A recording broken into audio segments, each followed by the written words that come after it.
जिला bar association Ajmer के नवनिर्वाचित अध्यक्ष अशोक रावत व कार्यकारिणी ने कार्यभार ग्रहण किया।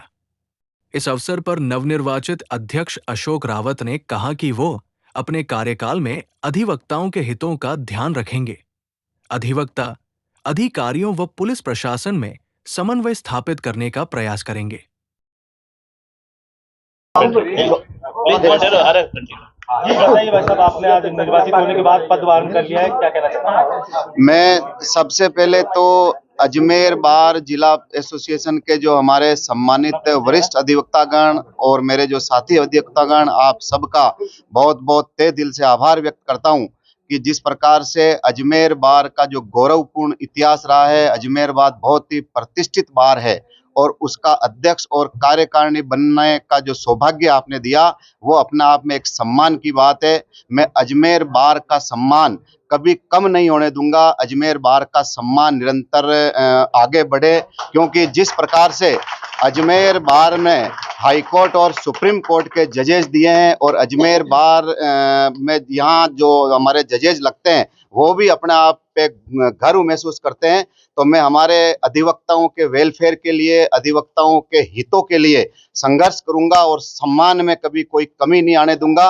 अपने आप को केवल और केवल अधिवक्ताओं के वेलफेयर के लिए मैं पूरी ताकत लगाऊंगा। और जिस प्रकार से हमारे जो केवल आज तक हम लोग केवल बातें भी कर रहे थे, हमारे जो पूर्व लोगों ने भी बहुत प्रयास भी किए थे और जिस प्रकार से चाहे हमारे अधिवक्ता की कॉलोनी होनी चाहिए, उसमें भी हम लगातार मेहनत करके वरिष्ठ अधिवक्ता गणों को साथ लेकर के सरकार के पास भी जाएंगे, हम चीफ जस्टिस के पास भी जाएंगे। जो हमारे आज भाई नया भवन है उसमें हमारे चैम्बर्स की कमी है, उस चैम्बर्स के कमी अतिरिक्त बजट हम लाएंगे और अतिरिक्त बजट ला करके और सबको चैम्बर मिले और प्रैक्टिशनर अधिवक्ता गणों को सबको चैम्बर मिले और हमारे इस प्रकार से जो वरिष्ठ अधिवक्ताओं को मार्गदर्शन लेकर के और मेरे समस्त वरिष्ठ अधिवक्ता के मार्गदर्शन में पूरी टीम हमारी काम करेगी। और मैं आप लोगों को ये बताता हूं कि जिस प्रकार से हमारी जो टोटल कार्यकारिणी 17 लोगों की है, इसमें सारे के सारे प्रैक्टिशनर लॉयर है और सारे अधिवक्ताओं की जो समस्याओं से उनकी क्या समस्याएं हो सकती है उनसे सारी जानकारी रखते हैं। तो जो हम धरातल पे काम करेंगे और केवल अधिवक्ताओं के हितों के लिए काम करेंगे, ऐसा मैं विश्वास दिलाता हूं। और बार का मान सम्मान में कभी कोई कमी महसूस नहीं होने देंगे और बार और बेंच का जो सामंजस्य बना रहे, हमारे बार और बेंच में भी अनावश्यक जिस प्रकार से कोई स्थिति आती है तो मैं उनका हमारे डीजे साहब को भी कहूंगा कि आप बेंच और बार को बिठा करके और आपस में अधिवक्ता भी कोर्ट ऑफिसर है, उनकी गरिमा और सम्मान हमारे जजेज बनाए रखे, इस प्रकार का भी मैं प्रयास करूंगा।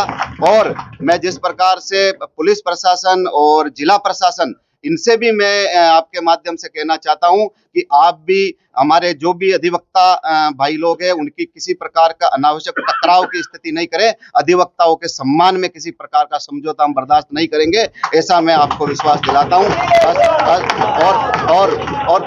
और वकीलों की एकता और वकीलों के सम्मान को किसी भी रूप में हम बर्दाश्त करने वाले नहीं है। अशोक सिंह रावत, जिला बार एसोसिएशन अध्यक्ष।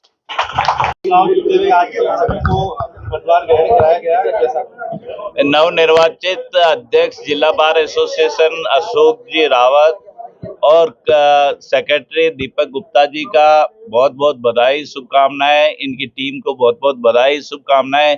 हम चाहते हैं कि वकील हित में आप दोनों ही और टीम की अपनी टीम के साथ 18-17 सदस्यों के साथ अच्छी तरह काम करें, वकील हितों में काम करें।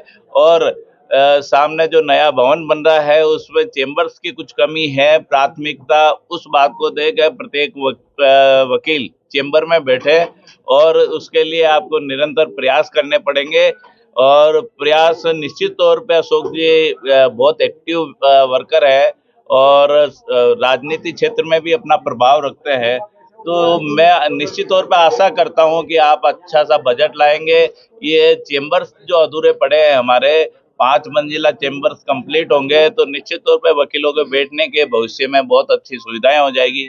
और नया भवन जो है सेंट्रलाइज एसी के हिसाब से शुरू हो रहा है, तो निश्चित तौर पे आप देखिए वकालत के प्रोफेशन में एक अपग्रेड हो जाएगा प्रोफेशन और वकील को अपनी वकालत गरिमापूर्ण करने का भी मौका मिलेगा। पुराना कैंपस बहुत पुराना कैंपस है, हमें संघर्ष करना पड़ता है हर चीज को, बारिश सर्दी बारिश और हर एक मौसम में। तो इसलिए नए कैंपस में जाने के बाद सारी सुविधाएं होगी। इन्हीं अपेक्षाओं के साथ मैं अशोक जी को मेरी सीट पे बिठाता हूँ, पदभार ग्रहण कराता हूँ।